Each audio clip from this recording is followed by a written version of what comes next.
Ви посакувам Божи благослов на сите слушатели и гледачи. Зошто луѓето не треба да одат кај бајачи, па дури и оние кои се нарекуваат христијани?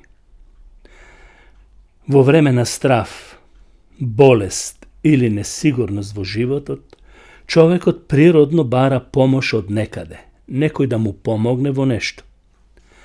Но мнозина наместо кај Бог, кај живиот Бог кој ги создаде небото и земјата, одат кај бајачи, кај луѓе кои што едноставно делуваат и дејствуваат со туѓи сили.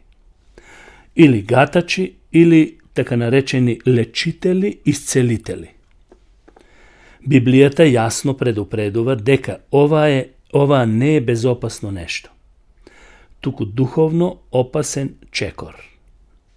Еве 5 клучни причини зошто верникот не треба да бара помош од бајачи. Прво, тоа е забрането од Бог. Кога нешто е забрането од Бог, тоа е забрането. А Бог знае зошто тоа го забранува. Бог јасно заповеда да не се бара помош од оние што се занимаваат со магии, со гатање или со баење. Во 5-та книга Мојсеева, 18-та глава, од 10 до 12 стих е запишано: да не се најде кај тебе, кај Божиот народ, гатачи, бајачи, магепсници, зашто секој што го прави тоа му е одвратен на Господ. Забележите што вели: одвратен на Господ. Бајачите не се неутрални луѓе со дар, туку дел од практика што Бог ја осудува. И затоа кога нешто Бог забранува, тоа е забрането, а причината само тој ја знае, а исто така и оние што се занимаваат со тоа. Второ, тоа значи недоверба во Бог. Секој човек или посебно христијанинот треба да има доверба во Бог. Кога човек оди кај бајач, всушност бара решение надвор од Бог. Бајачот му станува Бог, тоа е факт.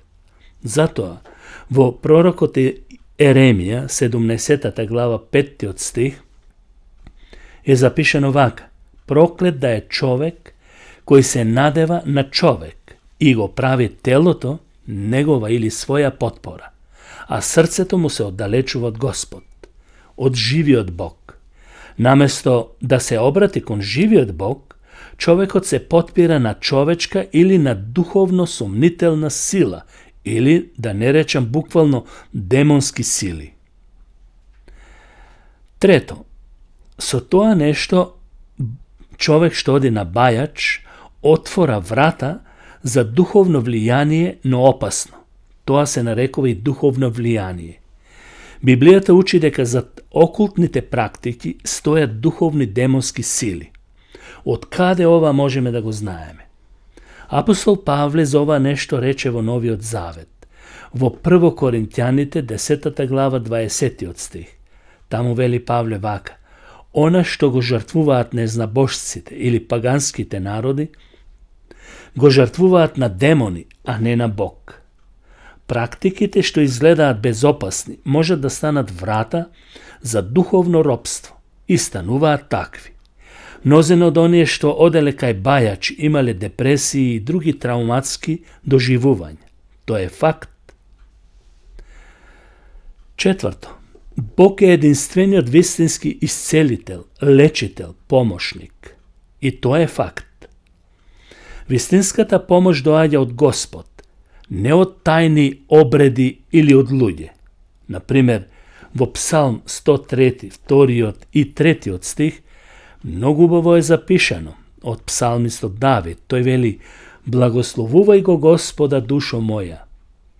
Тој ги простува сите твои беззаконија, ги исцелува сите твои болести.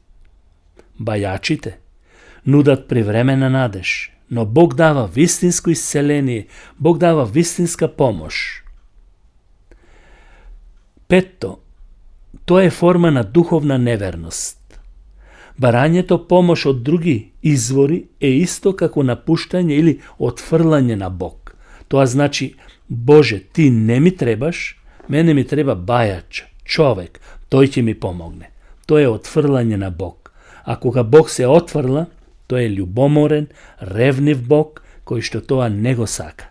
Затоа што ние како луѓе сме создадени за Бог, односно да му служиме на Бог. И затоа пророкот Исаија, 700 години пред нашата ера, во 8 глава, 19 стих вели вака: Зар народот не треба да го бара својот Бог? Зошто да ги прашува мртвите за живите? Бајачот е човек, смртник.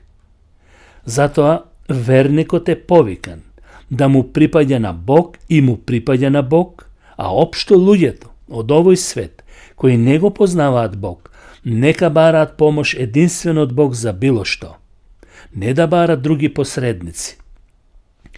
И Новиот Завет, и Стариот Завет, а посебно Новиот Завет, вели еден е Бог и еден е посредникот помеѓу Бог и луѓето, човекот или Божиот син, Исус Христос.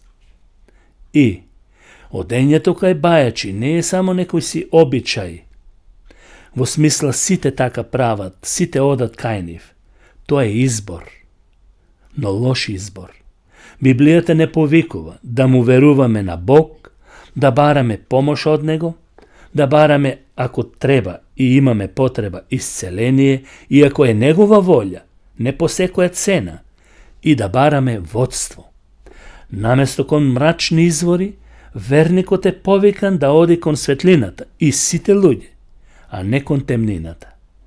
И затоа во Псалм 121, познат псалм, 2 стих вели: Мојата помош е од Господ, кој ги создаде небото и земјата. Дали твојата помош е од Господ? Бог да те благослови, почитуван слушателу, Бог да те води, Бог да те чува од секое зло. Не одете по бајачи. Амин.